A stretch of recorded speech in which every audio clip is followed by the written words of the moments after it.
Hey folks, excited to talk to you a little bit more about AP Lang. The purpose of this video is twofold, maybe even threefold.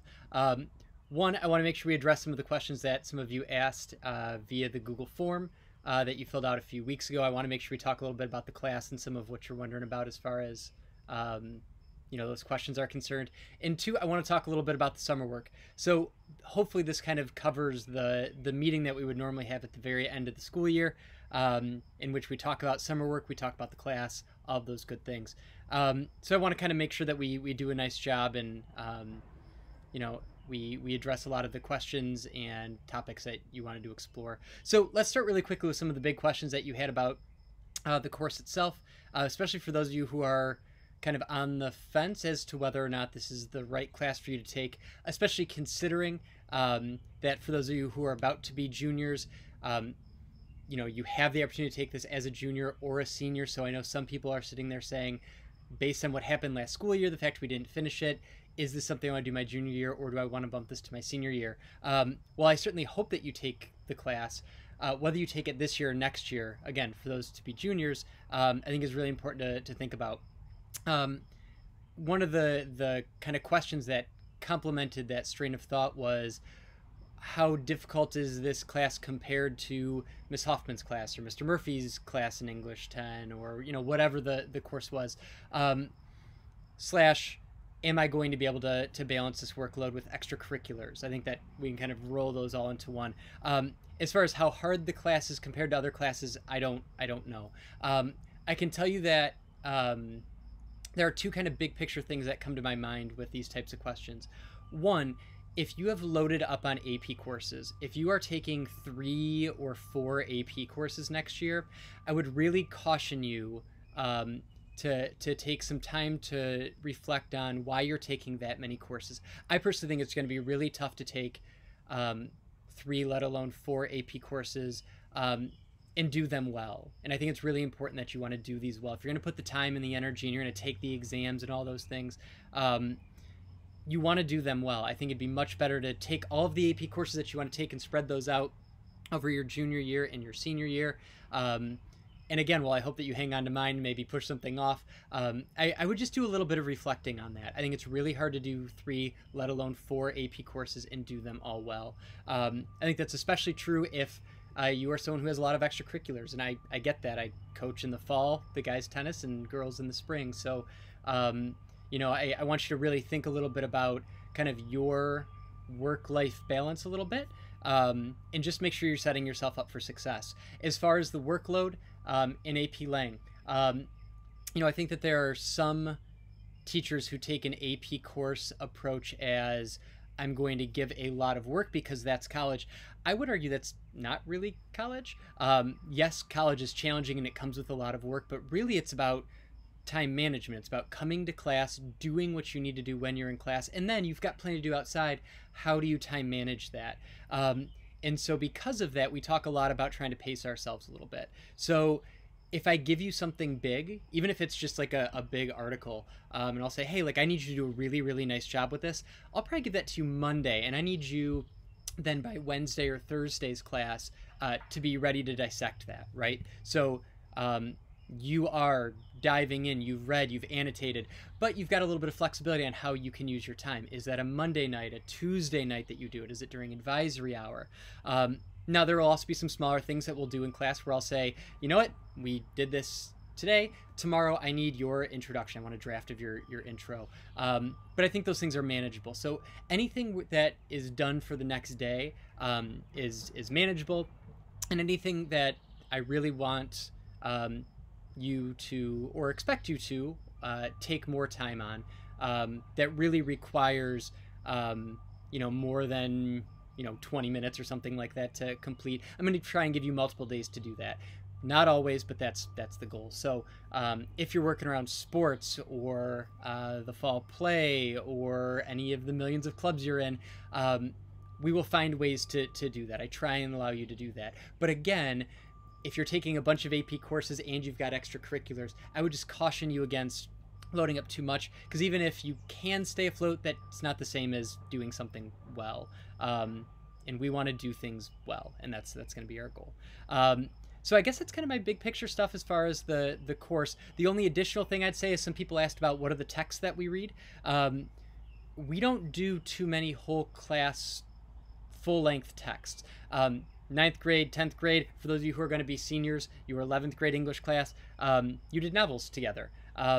This class is different. This class is all nonfiction. And we do a lot more with reading collections of articles and then synthesizing those together. So we'll read 3, 4, 5, 6 different perspectives on a particular topic, and then we'll come together and we'll synthesize those. We'll dive into them individually, and then we'll also kind of synthesize them together. So there's not so much a, hey, we're spending the next X number of weeks reading this one text together. That's just not the way that the course is structured. You will do some full-length readings, but that's mostly through independent reading of nonfiction texts. We'll talk more about that as the school year gets a little bit closer and when we're back together. But we don't do too many whole group texts, with the exception of independent reading, as I said, and then also your summer work, which we'll talk about in just a minute. So let's go ahead and let's talk a little bit about summer work. So a few things to show you here. One is going to be, excuse me, I'm going to shrink myself down here so I can float. All right, so this document right here breaks down our summer work. There are 2 parts to our summer work. One is a notebook curating a writer's notebook. We'll talk about what that looks like. It's different from how you've used notebooks in your previous courses. Even if you had me and we talked about using a writer's notebook, even if you had me back in 9th grade or something like that, totally different notebook expectations. We're going to really talk about that. I'm actually going to put that on the back burner for a quick second. That's the one that comes with a lot more flexibility, and because of that, I want to take time to talk through that. So put this on the back burner for a second. But again, summer work, 2 parts. 1, notebook, put it on the back burner. 2, a full-length nonfiction text. So I know that I said that we don't do too many whole group texts, but you still want to make sure that you are reading and digesting longer pieces as well as all the articles that we're working on together. Normally we do 1 text together, but this year I want to give you an option, or I guess I should say 2 options here. I'm going to ask you to take on one of these 2 books, either Malcolm Gladwell's The Tipping Point or Bryan Stevenson's Just Mercy. So we're going to talk really quickly about each of these books, although I really recommend that you do a little bit of research on your own and you read about them. We'll start with The Tipping Point, which is what I've used in the past. I think The Tipping Point is a great book. I mean, there's a reason it's a #1 bestseller. There's a reason why it's kind of a staple of a lot of AP Lang courses. It's a really, really interesting text. And so if you are someone who is interested in psychology, or you're kind of interested in trends and why they happen, maybe you're kind of more math sciencey, I think this is a book that could really intrigue you. But again, notice kind of how all over the place that was. Math, science, psychology, we normally don't think about too much overlap, but I think that there's a cool synthesis of that here in Malcolm Gladwell's The Tipping Point. The Tipping Point really is about why things tip all of a sudden. Why is it that you don't see a certain fashion trend and all of a sudden it takes off? What made that tip to go from there not really being much of this and then all of a sudden almost everyone's doing it? Why does that happen? You'll take a look at everything from fashion trends to STIs that tip. Why in the world does it go from nothing and then all of a sudden why is there a spike? I think it's a really, really interesting text that's going to help you think about the world in a lot of different ways.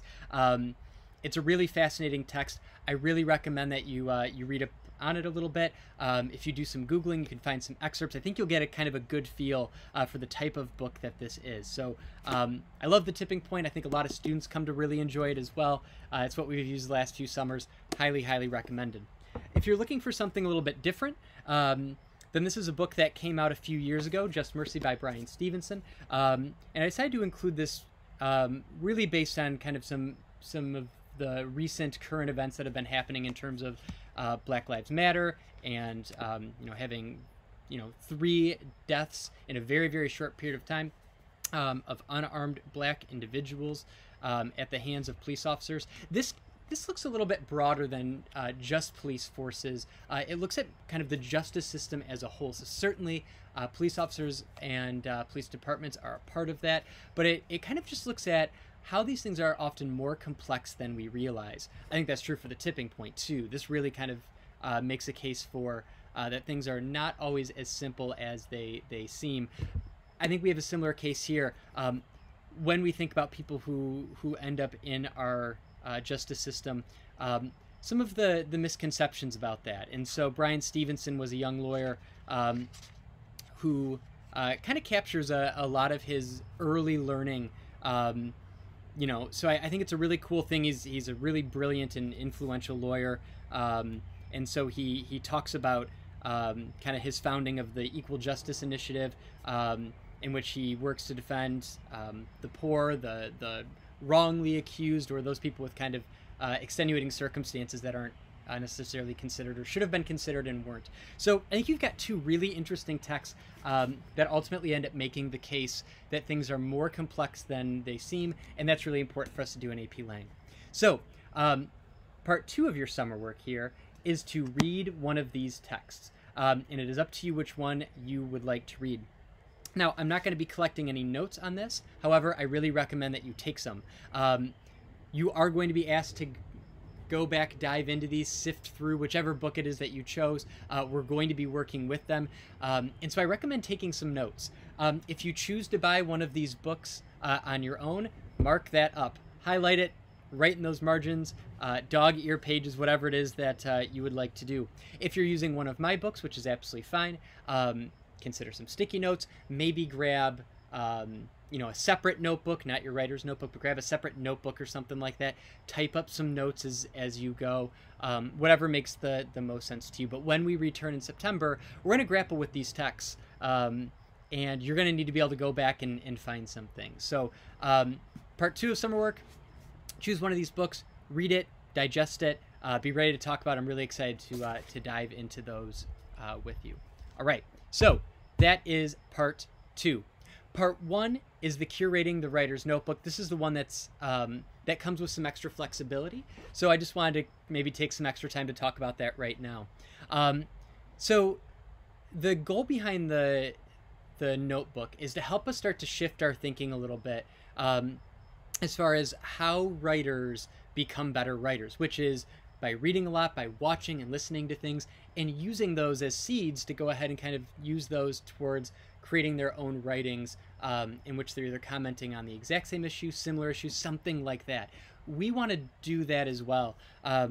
Chances are, in your English classes you've had so far, most of the writing has really kind of been dictated to you in terms of, hey, you're going to choose one of these 3 prompts. Go. A lot of this is about taking some ownership about what it is that you want to seek out.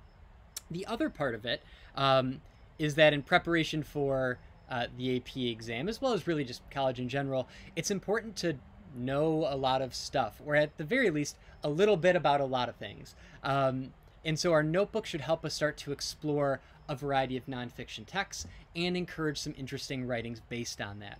So what I'm going to ask you to do is after the 4th of July, we're going to go ahead and start into our notebook work. And twice a week, I'm going to ask you to sit down with your notebook to do a little bit of journaling.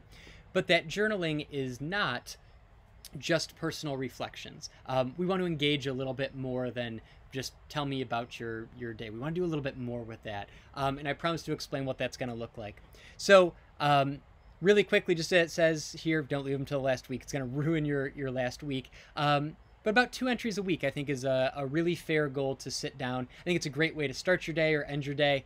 And what I liked is, as I was chatting with my students last year when we did this, they said the same thing, or many of them said the same thing, which is, at first I didn't think I was going to like this, but the more I did it, the more I found myself actually kind of having fun with it. I think that's a great goal to have, and hopefully you'll find some ways to do that. There are 3 different types of entries that you can have in your notebook, and I hope that all 3 of these types show up multiple times in your notebook. But it doesn't have to be perfectly even, but do try and get each of those in there. Option number 1 is interesting texts.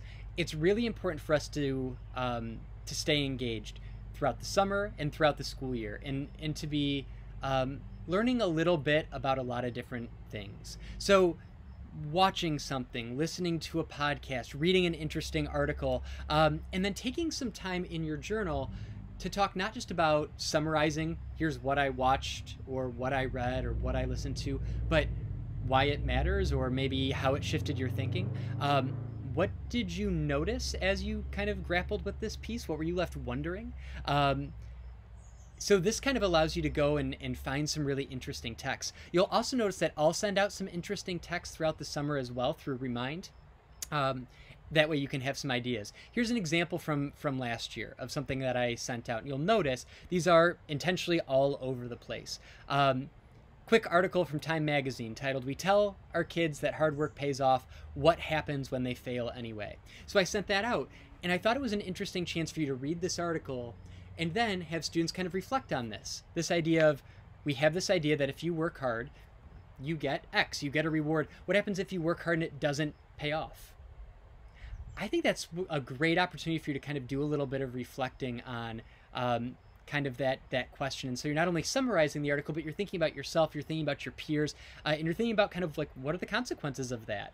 Is there still value in working hard even if there isn't that immediate payoff? What might that look like? Can you pull any examples from your life or anywhere else? So it's using that text and then broadening to something a little bit larger. Now, another text, totally different. An interview with John Green. A lot of you have read his stuff, Faults in Our Stars, Paper Town, Abundance of Catherine, Turtles All the Way Down. Really interesting interview with him. So if you are someone who really likes John Green, listen to the interview. What would you write about? Well, certainly you could kind of summarize the whole interview, but that's going to take forever. What's something that maybe you heard that you were like, I hadn't really thought about that? Cool, run with that. What is that thing? Another one I sent out, a poem that I came across that is incredibly fitting for our current events. When people say we've made it worse, made it through worse before, by Clint Smith. Ooh, read a poem. What's his argument there? How might you apply that to some current events? Boom, you're off, you're running. So it's not summary, you're kind of using that as a seedling to something a little bit larger. And certainly these others kind of play in that as well. I've got everything from a Nike ad to the fact that, you know, the United States women national soccer team, their home uniforms became the highest selling soccer jersey ever. How can we write about something a little bit larger? What might that speak to? And this, of course, was way back when, but the Democrats' first debate, and it's a collection of charts. What do you notice in the charts, the graphs, all of these different things? So a lot of different types of text for you to use kind of as writing motivation. So that's option one as we go back here. You can find text on your own, or you can use the ones that I created for you. Option two is to use some mentor text. There's a great collection of works. Thank you so much. No problem. Have a good day. There's a great collection of texts that some teachers came up with a few years ago to inspire writing, and they're all really, really short. So says 100 Days of Summer Writing for 2019. They're actually taking a break in 2020, so that's why you're not getting an updated one. And you don't have to go in order. You can kind of scroll through a little bit, and they have everything from poems to interesting graph, and they've got some great questions of like, what does this data tell you? What does this data not tell you? Or keep going. Here's a little excerpt from The Sun Is Also a Star, which actually I just read and thoroughly enjoyed. All sorts of kind of different things. Here's Dear Basketball from Kobe Bryant, a little excerpt from his animated short video, which won all sorts of different awards. So there's so many different texts in here. If you're sitting here kind of scrolling through saying, what in the world do I do when I come to a slide that says sand keeps secrets better than mud? How do I write a journal entry on that? If you go back up to page 3, they actually give you all sorts of different things of, hey, when you see a picture, here may be some good questions to ask. Those could be good seeds to start writing with. Or if they give you an illustration, how could you maybe write from that a little bit? If they give you a chart, graph, map, statistics, here are great questions to ask yourselves as jumping in points for your own notebook. Or if you get words, whether that is a single sentence, whether that is a short poem, whether it's an excerpt from The Sun Is Also a Star, whatever it is, questions to ask. So kind of page 3 is a great way to say, hey, I read this, I watched this, I saw this, what might be some interesting jumping in points? So these allow you to kind of use mentor texts that other people have written, and use those as your seeds. So that's kind of be your goal with some of these. So kind of similar to the idea of interesting texts, but really kind of bite-sized, and they've already been kind of made for you. So this is more kind of focused on current events or interesting articles or podcasts or interviews that you come across. This is focused more on short little bits as jumping in points. And then last but not least, the COVID-19 implications and consequences. At the end of the day, we are living in unprecedented times, which has become a cliche, but the reason it's a cliche is also because it's true. They will absolutely study this time in our lives. They'll study everything from how we as individuals reacted to it. There will be plenty of books about what the government did or did not do, or should have done, reflecting on this time period. This is your chance to kind of document history on your own. So it gives you a chance to think a little bit about what you've learned during this time period. I think you can go in a few directions with that. Certainly if you are interested in politics, you could wade into that of what are some things you've kind of learned about the world we're living in terms of politics, or even anything else, because we've gone through this quarantine. And you can also think a little bit about what you've learned about yourself. Now here's the danger. An entry that says, I miss my friends because I like hanging out with my friends, really is tough to develop, right? So we don't necessarily want to do that in the same way that we wouldn't write a summer journal on, I went to the beach today and laid in the sun and it was cool. We're not going to get anywhere with that. But I think you could reflect a little bit on what are maybe some things that you've learned about yourself or your family because all of a sudden you've had this extra time. For example, we were having a little bit of fun in AP, during our spring break in which we didn't get to go anywhere. And we were talking about what are some things that you've kind of learned about yourself, or what are some things maybe you've made a little bit of extra time for. And people submitted all sorts of cool stuff that they did. Everything from, hey, like I normally don't get a chance to do any painting during the school year. I've done that. Cool. Tell me about that. But not just about your painting, but maybe why painting is such a cool medium. Or some people said, you know what, I'm not great about working out, but I've had a lot of time, so I've put myself on a workout routine. Awesome. Don't just tell me about what your routine's been. How has that impacted you? How's that kind of changed your physical or your kind of mental capabilities? How might that have kind of had some positive impacts of that? And certainly there could be negative impacts to this quarantine as well. We've certainly seen those. Or maybe it's you're a big music fan and you had concert plans this summer. Tell me about it. What were you supposed to go see? But then go deeper, move it beyond just yourself. What's kind of the beauty of a concert that maybe you didn't appreciate, but now that you take the time to slow down, you now realize? So the COVID-19 implications and consequences is more than just a list of things you've missed. It's what have you now realized because you've had more time to sit and really do a little bit of reflecting. So that is your notebook, filling it up with kind of your thoughts, but not just capturing what you read or what you've done, but why it matters, how it matters, how it shifted your thinking. That's going to ultimately be our goal. All right. So that is your notebook. So again, you've got your notebook twice a week, and then choosing one of those two books, reading it in full, and being ready to discuss it. You'll also notice at the bottom here that when we come back together, assuming we're back together in some capacity, we are going to be conferencing on your notebooks. We're going to kind of talk through these a little bit, because eventually what we're going to do is we're going to take a few of these pieces and we're going to say, what could we turn into a long form essay? How can we take, an essay you wrote about, hey, I've rediscovered painting during this time. How can we actually turn that into a really, really interesting long form essay? We'll talk about that. That's my job as we conference, is to help you do that. So on the second page of that document is the rubric for that.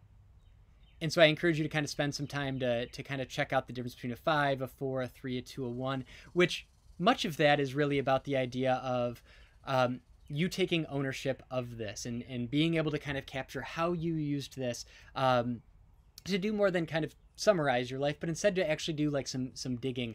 And that way we can use those as writing seeds to grow that into a bigger piece, which again is ultimately our goal. So check out that rubric, and that way we can go ahead and we'll talk more about that when we're back together. So hopefully that's kind of a good little rundown of our summer work. 2 parts, notebook, twice a week, starting after the 4th of July.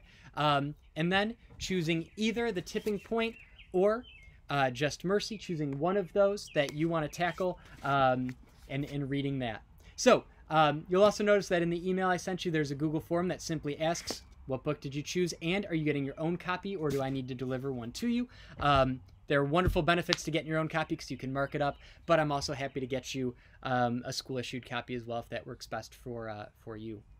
All right, last but not least, I know this is a lot of information. Beauty of YouTube, though, is you can pause, rewind, go through, not just to make sense of this now, but to go back and maybe get some ideas as you're working on notebook stuff. But we'll also hold a couple Google Meets as well as some office hours. That way you can hop on, introduce yourself, and you can ask some questions. And whether that's about summer work or about the class in general, I'd love to go ahead and chat with you. So I know this has been a little bit of a long video, but I really appreciate your time and your attentiveness, and that way we can kind of run through this. If you have any questions, comments, concerns, if there's anything that you would like to work through, please let me know, and we will continue working on that together. So take care of yourselves. Have a great rest of the summer. I'm looking forward to working together in whatever capacity that is here in just a couple months. And I hope all's well on your end. Bye.